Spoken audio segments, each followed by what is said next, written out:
Hallelujah praise द lord बयनिसिमबो आङो बे 2025नि गोदान बोसोरनि बयनिसिमबो गोजोननाय हरबाय लोगोफोर दिनै जोङो बे 2025 बोसोराव जोङो मोजांसिन इसोरनि खाथिसिन जानानै जों नंगौयै थाबायनो हानाय बायदि जों साफ्रोमबो गाव गावनि गोसोआवहाय जों थांखि लादोंनि आरो जों जि उद्देশ্যखौ लानानै जोङो जोंनि खामानिफोराव जों आवगायगोन गासैयावबो इसोरनि बोरजों जोंनि न'खराव जोंनि गिर्जाफ्राव जोंनि गामिफ्राव जोंनि देशआव गासैयावबो जोङो रंजा बाजा इसोरखौ मान होनानै जोङो इसोरनि इस्सा बायदि जों थाबायनो हानायनि थाखाय जों साफ्रोमबो जों जेखौ मिथिबाय जों जेखौ फोथायबाय जोंनि फोथायनायजों जोंनि जिउआव जोबनो गैयै जों जेखौ मोननो थाखाय आसा खालामबाय जों बेवहाय सोनारनि मानोना बे संसारा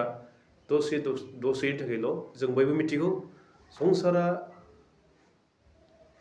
बायदि रोखोम जेंना जेंसिजों गिलु बालु समयसाफोरजों आरो बायदि रोखोम जाथायजों सोलिबाय थागोन नाथाय जोङो संसारनि बादि सोलिजासे इसोरगोआवहाय सोरगोनि रायजोनिफोरबादि इसोरनि इस्सा बादि जोङो मोजाङै सोलिनो हानायनि थाखाय जों बयबो फोथायग्रा ख्रिस्टियान फोथायारिफोरनि थाखाय मोनसे साबधान बानाया बेनो जे जों जाय इसोरखौ मोनबाय बियो गोथां इसोर बियो बुहुमाव जोंनि पापफोरनि थाखाय बियो थैबाय बियो सिखांफिनबाय बे गोथां इसोरखौ मोननायजों लोगोसे जों बयबो मोजाङै फोथायनानै जोङो सोरगोनि जोबनो गैयै गोथांखौ मोनहैजासे बे बुहुमाव थासान्दि जोङो नांगौबादि हुकुमफोरखौ फालिनानै नियम नितिफोरखौ फालिनानै गावबा गाव जोंनि डक्ट्रिनफोरखौ फालिनायजों आरो जोङो इसोरनि इस्साफोरखौ जों मानिनायजों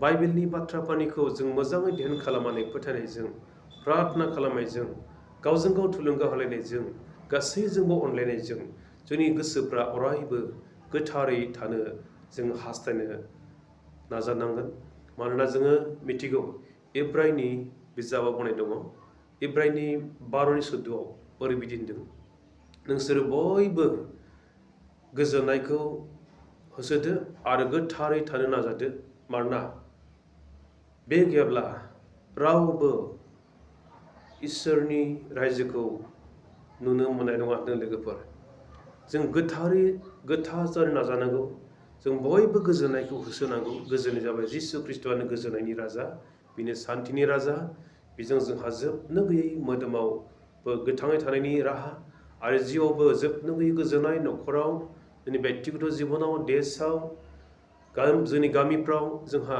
आग्लाय बिग्लाय इसोरनि अननाया जोंनियाव फैयो जिसु ख्रिस्ट'खौ फोथायनायजों जोंहा अनन्त जिबन जोंहा दङ दा बेनिखायनो जोङो अरायसम जों जिसु ख्रिस्ट'खौ फोथायग्रा साफ्रोमबो जों बयबो जोंनि थांखिफ्रा सोरगो रायजोआव सहैनायनि थाखाय खारन बे संसारा सानसे जोबगोन नाथाय सोरगोआ अरायबो थागोन जोबथारनायाव सोरगो आरो नोगोरबान थागोन जोबथारनायाव बे सोरगो नोगोरबान थागोन सोरगोआव जों सहैनांगौब्ला जों मा खालामनांगौ जों बिनि सोमोन्दै आरो नोरोगाव माबोरै मानसिफोर सहैगोन बिनि सोमोन्दै जों बुजिना लानायनि सम जाबाय बे समा जोङो रावबो नोरखोआव थाङै बायदि नोरोगा जाबाय जोबनो गैयै गाबख्रावनांनाय आइखां बायखां हर सान गोजोननाय गैयै गांनाय उखैनायजों सुफुंजानाय नोरोग बेखौहाय पापनि साजाय इसोरा जेब्लायबो हाजार हाजार बोसोरनि थाखाय बे नोरोगखौ थामथिम खालामखाबाय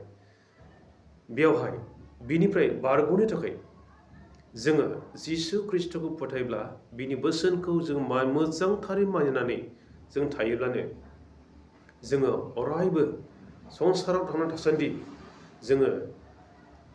जोङो थैनायसिम फोथायजाथावथाव जानानै थायोब्ला जोङो इसोरनि हुकुमफोरखौ मानिनानै थायोब्लानो जोङो बाइबेलनि बाथ्राफोरखौ मानिब्लानो जोङो जोबनो गैयै जिबन अनन्त जिबनखौ जों मोननायनि जोंहा गिदिर मोनसे आसा दङ बेखायनो रावबो जाहाथे नोरखोआव थाङा बिनि थाखाय इसोरा गावनि फिसा हौवा जिसु ख्रिस्ट'खौ थुनहरबाय बिखौ फोथायग्राफ्रा अनन्त जिबनखौ मोननो हानाय बायदि इटारनेल लाइफखौ मोननो हानाय बायदि आं मोनसे बाथ्रा बाइबेलनिफ्राय गोसोखांहरनो सानदों बे समाव मार्कुसनि 9 अध्याय 48 आरो 49 बेयाव जों फरायला मोनो जे बेवहाय नोरोखनि एन्थलायाबो माब्लाबाबो थैया होनदों। नोरोङा ओरैबायदि गिथाव बाथाव, बेखौ फरायला जों मिथिगोन जे नोरोखनि एन्थलायाबो खामा आरो बियो थैयाबो। बे ओरैबायदि अर, बे अरखौ जों जायफ्रा फरायगोन बिसोर मिथिगोन। बेबायदि बुंदों फरायनि बेवहाय बाइबेलावहाय जोङो फरायना नायनि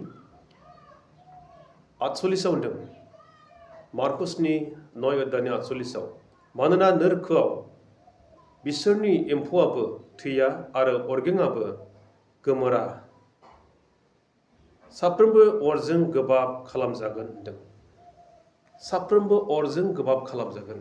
मानोना बेयावनि एम्फौआबो थैया आरो बेयावनि नोरोखनि अराबो गोमोरनाय नङा, अरायबो जोंबाय थागोन।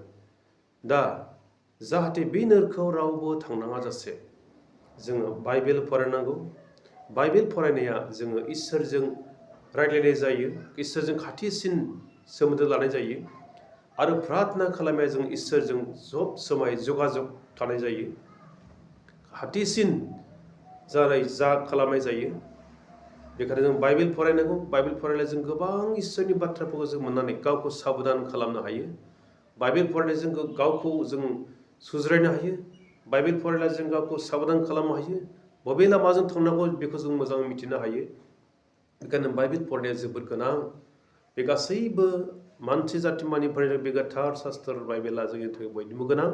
जों बाइबेल फरायब्लासो बबे लामाजों थांनांगौ, सोरगोआव थांनायनि लामा बबेया, नोरखोआव थांनायनि लामा बबेया, जों बेखौ मिथिनो हागोन। लोगोफोर, रावबो नोरखोआव सहैया। बेनिखायनो जों जिसु ख्रिस्ट'खौ फोथायनानै मोजाङै जों जिउ खांनो नाजानि। बे 2025 जोंनि थाखाय जोबोद गिथाव बाथाव दिन। अब्लाबो जोङो दुखु खालामालासे जों इसोरनि इस्सा बायदि इसोरनि हुकुमफोरखौ मानिना जों फोथायनायजों जों आवगायलांनो नाजानि।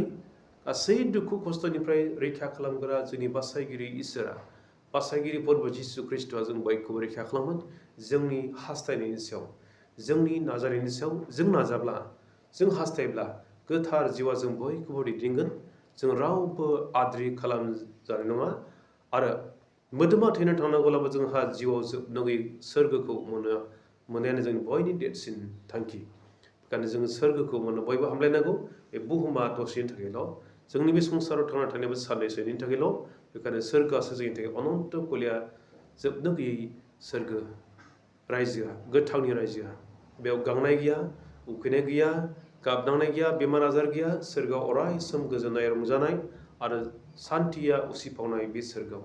बेखौ जों बयबो मोननो हास्थायनांगौ लोगोफोर। जों बयबो मानसि मानिफोरनि थाखाय सोरगोखौ प्रभु जिसुआ मोननो थाखाय मोनसे अधिकारखौ होबाय, गावखौ फोथायनायजों।